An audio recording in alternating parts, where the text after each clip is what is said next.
to ask you about the progress at cornerback. Obviously, 2 big-time starters left your program. Curious how those guys are developing in your opinion. Yeah. So anytime you lose, I think the talent that we had on the outside is going to be an interesting spring. Not only because there are new hats out there, but also guys are vying for a position, right? Competing.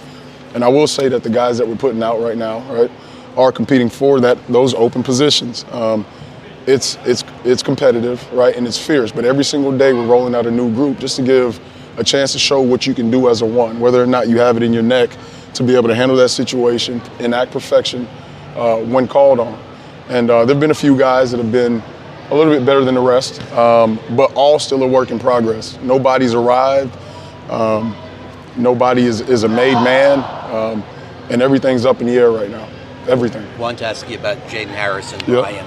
With Jayden, is he still a corner who's cross-training at safety, or Right. is he a safety? And with Brian, Coach, could you give us some insight into how that process went, where he entered the portal and then came back? Had you and Coach Cristobal appealed to him to return, saying there could be a role for you? Right. So Jay Harris has always been a nickel for us, not necessarily a corner. He played corner in high school. He's been a nickel.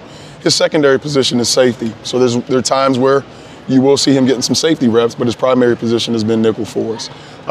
He's a sharp enough kid to be able to have a focal point, almost a major in one area and then a minor in another, right? I always tell the guys, the more you can do, the more you're worth, right? And he buys into that sort of mindset, and so that's where you may see him cross-training a little bit. No different than really any other position on our team, right? Our backers cross-train as well, and even sometimes our D linemen. Back end is no different.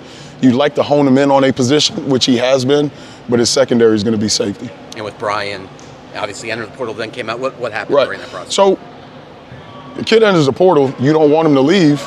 You talk it through, and you try to figure out what makes sense and where you guys can come together and meet at a point to keep him on the football team and be a positive production in what we're doing. And he's done so. You know, I think a lot of times when Cam Kitchens is making plays and raising a banner, which they're about to do, it's hard to sit behind that and see delayed gratification. As young men, delayed gratification is tough. As adults, delayed gratification is tough. But he's bought into what we're doing here. He understands that it's about the greater cause and what we're trying to get to, which is a national championship. And that starts with everybody knowing and doing their role. And he's been elite with that in terms of the spring football and the practices thus far. What have you seen from Chris Graves and how he's kind of developed going into his second year? Yeah, so Chris came in very, very raw, learning the defense, not only learning the defense, learning the techniques, right? So everything that happens to Chris is going to be almost the first time it happens in a learning experience. The good thing about Chris is that he's a competitor, right? So if he screws it up once, he's going to work his behind off to get it fixed. And he's doing that. Again, competing at the top of routes.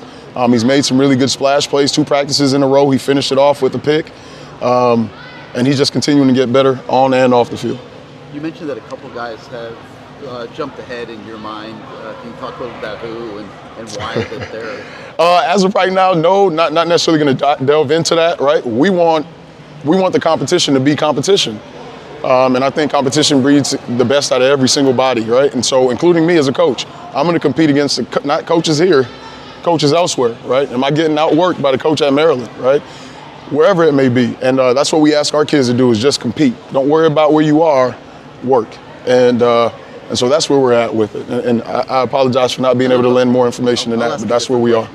You and Coach Guidry have been dividing the defensive backs, kind of corners and safeties. How are you delineating that, and what was the thought? Yeah, so as of right now, I meet with the entire back end because we want to make sure that the corners and the safeties both all hear everything. When we get out to individual, there's certain different subsets, there's different skill sets that we want to work, and we want to be able to get into those things. It's tough to have safeties and corners in the same spot in an individual drill when your corners are playing press coverage and your safeties are playing half field. So what we've done is we've been able to split that to try to make sure that we get more of the detail, right? But for the most part, everything has been whole group. Coach Guidry's been awesome and invited help, and a guy who knows what he wants to do and how he wants to do it. And it's for everybody to buy in and do it to the best of their ability, including myself. Is there any changes, like under, different from Coach Steele to Coach Guidry, maybe in terms of emphasis or scheme or anything that you've noticed that is a major difference? Yeah, they're different. They're different. Yeah, they're different.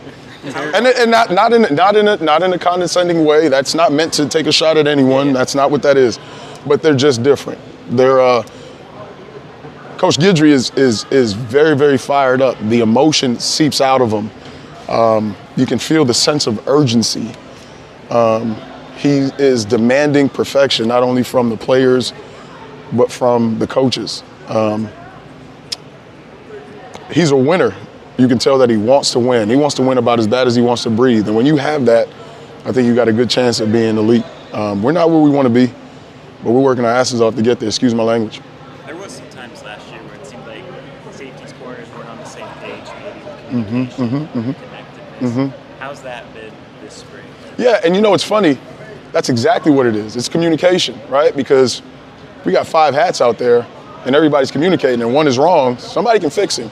But when you don't communicate, it obviously is an issue, right? That was an issue at times last year, agreed. This, in the spring, early on, not as good as you would want it to be in terms of communication, but remember, everything's an early install, right? Guys are learning, and so when guys learn, they tend not to talk, right? Because they're trying to figure it out themselves. But as practices have went on, our communication has been a lot better, which is lend to us being able to be a little bit more punctual and be on top of what it is that we need to do.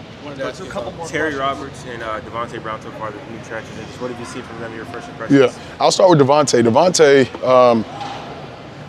long, right, aggressive, has done a really good job of playing the vertical ball down the field.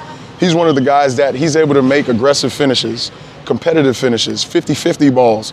He's going up and making that play, and that's something that we need down the field. He's done a good job there. Not yet where we want him to be, still a work in progress, still got to understand the schemes, techniques, and eye discipline, but he shows all the physical tools to get it done.